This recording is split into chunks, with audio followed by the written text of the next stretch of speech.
नमो budget 2025 वित्त मंत्री निर्मला सीतारमण आज मोदी सरकार का 2025 का बजट पेश करेंगी। बजट को लेकर जनता को काफी उम्मीदें हैं। बजट से पहले पब्लिक फर्स्ट ने जनता के बीच में पहुंचकर जानने की कोशिश की कि आखिर बजट को लेकर उनकी राय क्या है, किसने क्या कुछ कहा, हम आपको सुनवाते हैं। सुनील भैया, हम हैं अधिवक्ता, और अधिवक्ता जो है वो केवल एक ही चीज़ चाहता है कि आज जो वो मेहनत कर रहा है तो उसकी मेहनत के लिए उसको कुछ प्राप्त हो। और हम जो प्राप्त करना चाहते हैं वो केवल इतना चाहते हैं कि सरकार हमारे लिए आज जो रोड बना रही है, सरकार हमारे लिए जो आज कार्य कर रही है, तो उसे थोड़ा सा हम लोगों के प्रति भी सोचना चाहिए और कोशिश करना चाहिए कि अपने इस बजट में हम अधिवक्ताओं के हितों को भी ध्यान में रखें और वो मूलभूत सुविधाएं जो आज आप लोगों को प्राप्त हो रही हैं, डॉक्टर्स को प्राप्त हो रही हैं या और दूसरी कम्युनिटी को प्राप्त हो रही हैं, ये हम लोगों को भी प्राप्त हो। क्योंकि हम लोग कभी भी कुछ भी मुफ्त में पाना नहीं चाहते। हम लोग कभी भी ये नहीं चाहते कि हमें लोग लुभावन किसी भी रूप में ऐसी चीज़ें दें कि जिससे प्रलोभित हों। हम हमेशा ये चाहते हैं कि सरकार हमको हर वो सुविधा प्रदान करे जो सुविधा हमारे और हमारे परिवार के लिए आवश्यक है। इसके लिए ज़रूरी ये है कि सरकार को टैक्स जो है उसमें हमको तुरंत अविलंब राहत देनी चाहिए। और जो 10 लाख तक के टैक्स के ऊपर 10 लाख तक की राशि के ऊपर कोई टैक्स नहीं लगेगा, इसको मानना चाहिए और इस मांग को अविलंब पूरा करना चाहिए। हम हर तरह से सरकार को अपनी तरफ से आश्वासन देते हैं कि हमें इसके अतिरिक्त और कोई चीज़ नहीं चाहिए। हम ये चाहते हैं कि सरकार जो नीतियां बनाए वो ऐसी बनाए कि जिसमें हमारा अधिवक्ता वर्ग जो है वो भी शामिल हो और उसके परिवार के लिए भी कुछ ऐसा अवश्य हो कि जिससे हमको ये लगे कि हाँ, ये सरकार हमारे हितों के बारे में भी कुछ सोचती है।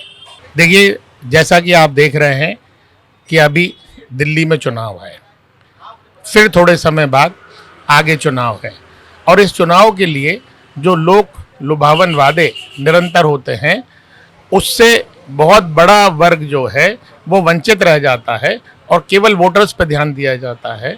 और उन्हीं के हिसाब से आप देखेंगे कि सारी योजनाएं जो हैं बजट में बनाई जाती हैं।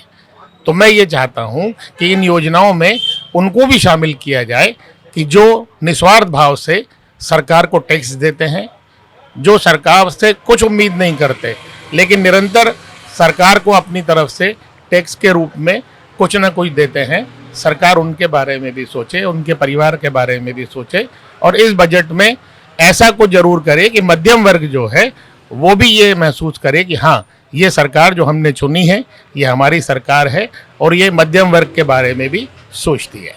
इससे ये उम्मीद है कि सस्ता होना चाहिए और एजुकेशन भी सस्ती होनी चाहिए। सरकार से सही यही उम्मीद है हमें कि जो भी एक्चुअली बैकबोन जो इंडिया की है अभी मिडिल क्लास ही है। जो भी चल रहा है वो सब सारा वर्क फोर्स जो भी है वो सब मिडिल क्लास है। तो मिडिल क्लास के लिए हेल्थ की जो व्यवस्था है वो की जाए। उसके बाद फिर जो एजुकेशन की है, अभी एजुकेशन सबसे ज़्यादा महंगे हो रहे हैं और कोचिंग हो गए, स्कूल्स हो गए, सब इनमें एजुकेशन मतलब ऐसा है कि जो आदमी का साल भर में नहीं कमा रहा है वो कोचिंग्स में दे देता है, तो उसके बाद कुछ नहीं बचता। उसके बाद सबसे ज़्यादा इम्पॉर्टेंट है अभी कि अर्निंग के सोर्सेज मिलना चाहिए। अब जैसे छोटे जो हमें बिजनेसेस वगैरह प्रमोट कर रहे हैं, पर इसके लिए फंड भी तो होना चाहिए। सरकार फंड दे, थोड़ा सा उनको रियायत दे इन चीज़ों पे कि भैया आप ये वाला बिज़नेस करिए तो हम आपको इतनी सब्सिडी देंगे। बड़े बड़े चीज़ों में सब्सिडी मिल जाती है, पर जिनके पास प्रॉपर्टीज़ वगैरह नहीं है वो क्या करें। तो या तो आप जॉब दीजिए, जैसे अब सभी प्राइवेटाइजेशन हो रहा है तो आप उनमें जो संविदा निकाल रहे हैं तो थोड़ा निकालिए, ताकि ऐसी ऐसी पोस्टें, बहुत सारी पोस्टें खाली पड़ी हुई है, कोई सर्विस उनको देने वाला नहीं है पोस्टों पे, तो उनको निकालिए और जो लोग जिनके पास काम नहीं है उनको आप दीजिए। आज के टाइम पे यही हो रहा है कि सब लोग फ्री घूम रहे हैं, इधर उधर कुछ नहीं है किसी के पास। तो बस अभी तो फ़िलहाल यही है। बाकी टैक्सेस वगैरह जो है हमने सुना है कि अभी इस वाले बजट में कम होंगे। मिडिल क्लास के लिए 10 लाख के नीचे कोई टैक्स वगैरह लगने नहीं वाला है।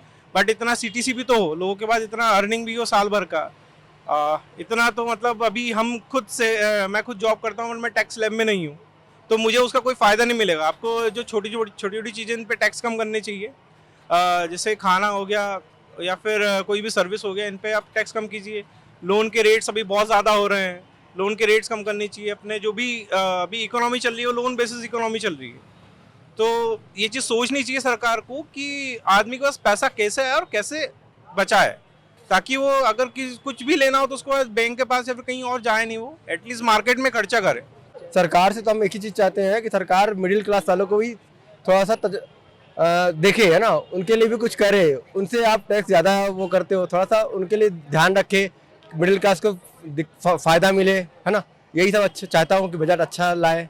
उम्मीदें तो यही हैं कि जैसे हर बार की तरह हुआ है कि ऊपरी दर्जे और निचले दर्जे को ध्यान में रखते हुए ना बनाया जाए, जो मिडिल क्लास है उसको थोड़ा ध्यान में रख के बनाया जाए, क्योंकि जो सबसे ज़्यादा टैक्स पे करने वाले हैं वो मिडिल क्लास ही हैं। अगर उन पे ध्यान देंगे तो आपको भी जो आने वाले प्रोजेक्ट्स हैं उनमें ज़्यादा से ज़्यादा टैक्स मिलेगा। पर अगर इस बार भी ख्याल नहीं रखा गया तो वो धीरे धीरे वो जो मिडिल क्लास है वो लोअर मिडिल क्लास में चला जाएगा, और जो ऑलरेडी लोअर मिडिल क्लास में है वो फिर और भी लोअर क्लास में हो जाएगा, है ना। तो ध्यान में रखना चाहिए और टैक्स थोड़ा कम काटिए। ऐसे अभी आ रहा है कि 8 लाख तक कोई टैक्स नहीं लगेगा, तो ऐसे ही और नीतियाँ बननी चाहिए और ध्यान रखना चाहिए मिडिल क्लास लोगों का। खेल के रिलेटेड तो ये कह सकते हैं कि जो प्राइवेट इंस्टीट्यूट्स हैं वो तो बहुत सारे हैं ही हैं, उनमें तो कोई वो दिक्कत वाली बात नहीं है। पर अगर जो लोग अफोर्ड नहीं कर सकते खेलना कंटिन्यू रखना, तो उनके लिए एक अच्छा कॉन्फिडेंस होगा कि गवर्नमेंट अगर कोई इनिशिएटिव लेती है तो इसलिए ये है कि आप गवर्नमेंट वाले थोड़ा सा आप जो अफोर्ड नहीं कर सकते उन स्पोर्ट्स पर्सन को भी आप फोकस में रख के आप रखिए। और जैसा कि बात है एग्रीकल्चर को लेके, तो आप और ज़्यादा से ज़्यादा जो एग्रीकल्चर नॉलेज है वो आप बांटिए और उनको इन्फॉर्मेशन दीजिए, ताकि जो अभी जैसे वेदर बहुत ही इरेगुलर हो जाता है, बहुत ही कभी भी कुछ भी हो सकता है, तो उनका जो खेती करने का तरीका है वो थोड़ा सा चेंज हो और उनको अगर नुकसान हो रहा है तो वो कम से कम हो। जनता को ध्यान में रखते हुए बजट बनाना चाहिए। कुछ मिडिल क्लास वालों को अच्छी टैक्स में रिबेट मिले तो उसका फ़ायदा मिडिल क्लास को मिले, नहीं तो अपर क्लास और लोअर क्लास हायर क्लास उन्हीं को फ़ायदा मिलता रहता है और मिडिल क्लास वहीं का वहीं रह जाता है। किसानों को भी और सुविधाएं मिलनी चाहिए जिससे वो अच्छे से अपनी काम कर पाएँ। और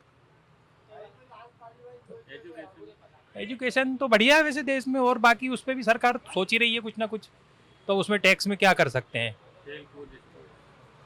नहीं, खेल कूद स्पोर्ट्स भी बढ़िया चल रहा है अपने देश में, उनको सुविधाएं मिल जाएं तो भाई बात वही आएगी, टैक्स लाइबिलिटीज़ लोगों की कम हो जाएगी, टैक्स में छूट मिलने लगेगी तो बाकी चीज़ें भी सुधरने लगेंगी।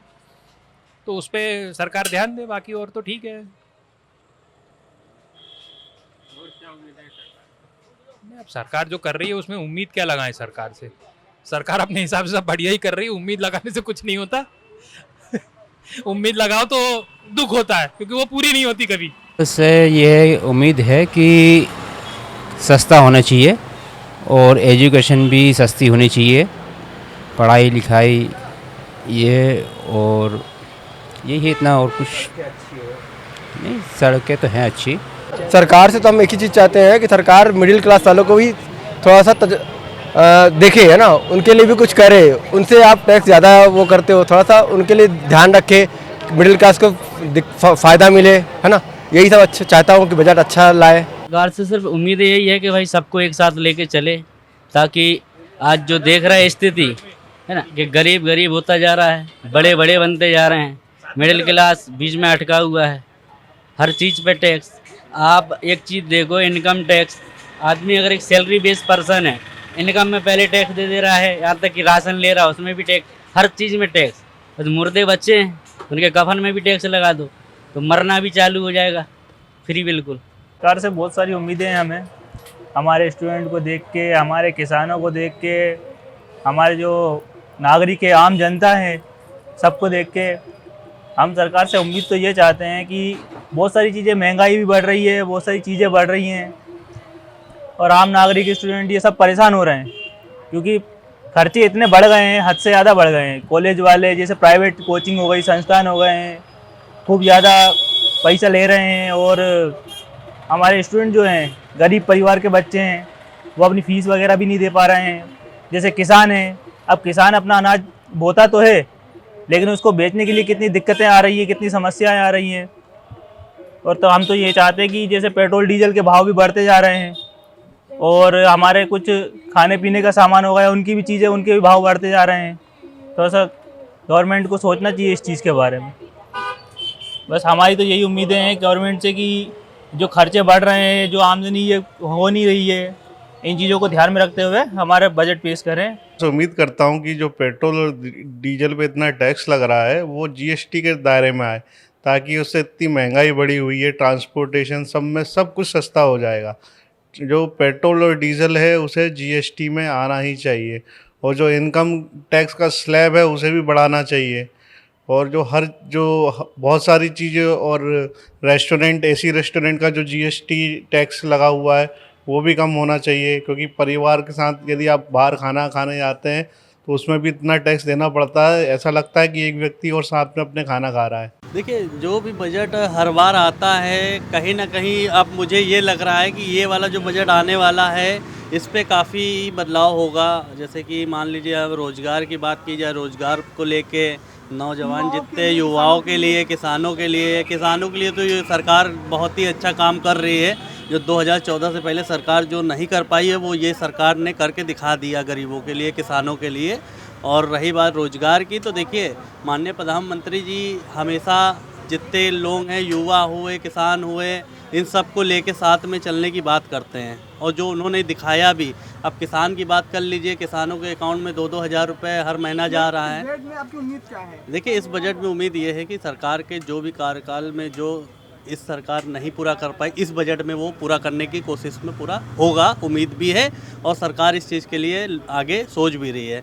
तो कहीं ना कहीं रोज़गार को लेके बात की जाए, बेरोजगारी को लेके बात की जाए, और जितनी महंगाई और ये सब का जो मुद्दा था, ये सब ये बजट में हमें लगता है कि ये सब बजट में सॉल्व करेंगे। जो गरीब के ऊपर जितना बर्डन पड़ रहा है उन सब को लेके ये बजट में इनको करना चाहिए। इसलिए ये उम्मीद हम लोग को बहुत ज़्यादा है, और यही आई थिंक होना भी चाहिए, क्योंकि कहीं ना कहीं रोज़गार और बेरोजगारी का मामला सामने बार बार मुद्दा विपक्ष भी उठाता है, तो ये चीज़ इनको सॉल्व करनी चाहिए।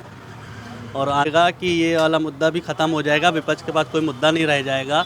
दिल्ली का इलेक्शन भी बहुत ज़्यादा दूर नहीं रह गया है, और आने वाले टाइम पे देखिए दिल्ली की सरकार बन रही है, बीजेपी की ही बनेगी, और मिंकीपुर में भी बीजेपी ही जीत रही है, क्योंकि बीजेपी। मेरा मानना है कि ट्रांसपोर्ट के फैक्टर में ज़्यादा बजट उन्हें देना चाहिए, क्योंकि हम ट्रैवल करते हैं, हम देखते हैं जब सरकारी बसें होती हैं, मतलब विंडो टूटी, सीट वीट ख़राब सी होती है, बहुत ख़राब व्यवस्था है।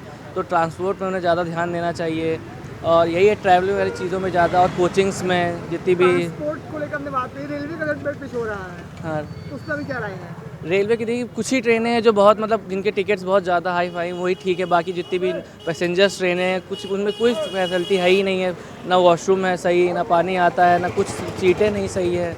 तो वही है कि मतलब जो भी 1-2 ट्रेनें हैं जो जिनके टिकट ज़्यादा सही हैं, बस वही ठीक हैं, बाकी सारी ट्रेनें इतनी अच्छी नहीं हैं। लेकर, कॉलेज को लेकर, शिक्षा को लेकर, जॉब्स को लेकर तो मुझे लगता है कि टाइम पे वैकेंसीज आती रहती हैं, और जो इतना एजुकेटेड है वो है। मुझे जॉब का लेकर तो अच्छा कोई प्रॉब्लम है नहीं कि नहीं इतनी वैकेंसीज़ है, हाँ, पर थोड़ी बहुत बढ़ानी चाहिए, ऐसा नहीं। कॉलेज को लेकर और नए IIM खोलने को लेकर, इंस्टीट्यूट खोलने को लेकर भी IITs मुझे लगता है अभी तो इनफ है, क्योंकि अभी तो इतने बच्चे इतना होने, हाँ, पर ये है कि होनी चाहिए, और IITs बननी चाहिए, न्यू IITs खुलनी चाहिए, या अभी जो IIT है उन पे भी काम करना चाहिए, क्योंकि अभी जो पुरानी IITs है वो काफ़ी वो हो चुकी हैं, तो उन्हें अभी रिनोवेट कराना चाहिए, और सारी चीज़ें होनी चाहिए। उम्मीद क्या है बजट से युवाओं को लेकर? सर, अभी उम्मीद तो यही है कि जो सुविधाएं हैं शिक्षा रिलेटेड वो सारी और अच्छी हो जाए, और अफोर्डेबल हो जाए। जैसे जो कोचिंग चल रही है, भी सरकार ने लाया था कि हाँ मुफ्त कोचिंग कराएगी, जैसे कंपटीशन की है, जो भी है जिस टाइप की रिक्वायरमेंट है स्टूडेंट्स को उसमें। लेकिन अभी क्या हुआ था कि एक बीच चला था फ्री में, लेकिन अभी क्या है ना कि सब प्राइवेट सेक्टर ही ले लिया उस पर। तो जो चीज़ें हम लोग अफोर्ड कर सकते हैं उसको करते हैं। अदरवाइज अगर सरकार उसमें और अपना रोल ले आए कि कोचिंग वगैरह में और अपना कुछ मदद करे अगर हमारी, तो ज़्यादा अच्छा रहेगा। बस ये देखना है। और बाकी थोड़ा ट्रांसपोर्ट सही हो जाए। जैसे अभी हमारा गेट का पेपर है, एक को मैंने फॉर्म भरा है, तो उसमें भी गवर्नमेंट अपना कुछ कर सकती थी। देखिए जैसे प्रयागराज के जितने भी सेंटर हैं पूरे लखनऊ आ गए, अब उसमें भी थोड़ी दिक्कत हुई आने में, ट्रेन से आना है, 1 तारीख को पेपर है जैसे, तो उसमें भी कुछ चीज़ें देखी जा सकती है सरकार की तरफ से। बाकी और मैं तो स्टूडेंट हूँ, जैसे मुझे चाहिए कि हाँ स्टूडेंट उसमें कुछ गवर्नमेंट सेक्टर में कुछ स्टडी रिलेटेड चीज़ें ही बढ़ें, और बाकी सरकार अपनी तरफ से कर भी रही है, काफ़ी कुछ अच्छी चीज़ें कर रही हैं बस।